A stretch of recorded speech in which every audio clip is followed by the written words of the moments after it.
बापूजी जब नीचे आए भ्रमण करने लगे तो ये दादा और पोता साथ में बैठे थे और कई बार बापूजी के हाथ में स्लेट और कलम होता था और बापूजी ने दीक्षा देते समय कहा कि बाएं कान में उंगली डालो।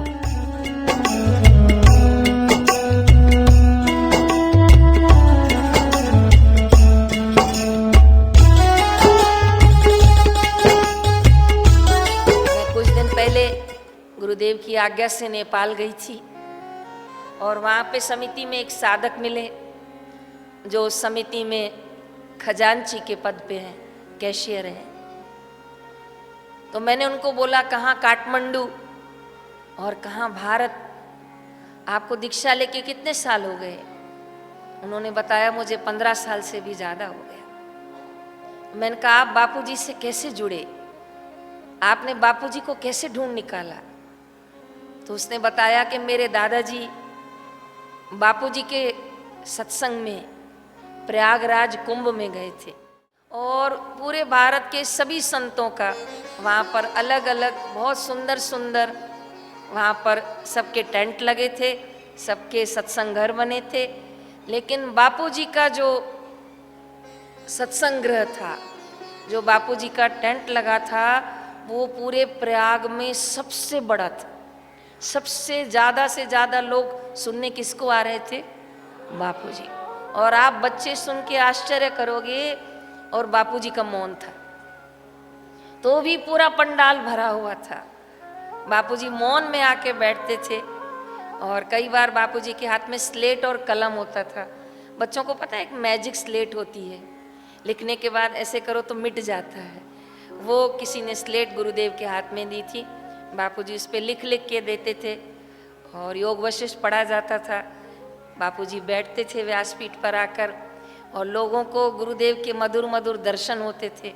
बापूजी के आने मात्र से, बापूजी के बैठने मात्र से लोगों का हृदय गदगद हो जाता था और कई बार बापूजी को कुछ कहना होता तो उस पर लिख के भी देते थे। ऐसे में भी पूरा पंडाल प्रयागराज में भरा रहता था।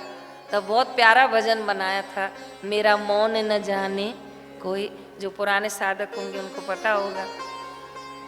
तो वो लड़का वहाँ अपने दादाजी के साथ बैठा था और गुरुदेव जब दीक्षा देने आए तो सेवाधारियों ने उनके दादाजी को कहा कि भाई इस बच्चे को नहीं बिठाइए, ये बड़ों की दीक्षा है।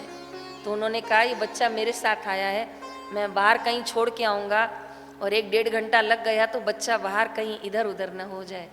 तो कहा अच्छी बात है, फिर बच्चे को आप गोद से उतार कर नीचे बिठाओ। तो नीचे बिठाया और बापूजी ने दीक्षा देते समय कहा कि बाएं कान में उंगली डालो। तो दादाजी ने तो डाली पर पोते ने भी डाल दी। वो छोटा था, दादाजी का ध्यान नहीं गया। फिर गुरुजी ने कहा बच्चे सरस्वती मंत्र ले लो, उंगली डालो। तो उसने फिर उंगली डाल दी। तो वो अनजाने में दोनों मंत्र लेकर आ गया। और जब बापूजी नीचे आए, पहले बापूजी भ्रमण करते थे, तो बापूजी जब नीचे आए भ्रमण करने लगे तो ये दादा और पोता साथ में बैठे थे, लेकिन पोते की जो आंखें थी वो छोटी छोटी आंखें थी क्योंकि वो नेपाली था। और वो बापूजी ने उसको देखा और पूछा इशारे से कि कहाँ से आए हो? तो उन्होंने बताया बापूजी हम नेपाल से आए हैं। इनका बोलना नेपाल और गुरुजी का कहना इतनी दूर से आए हो।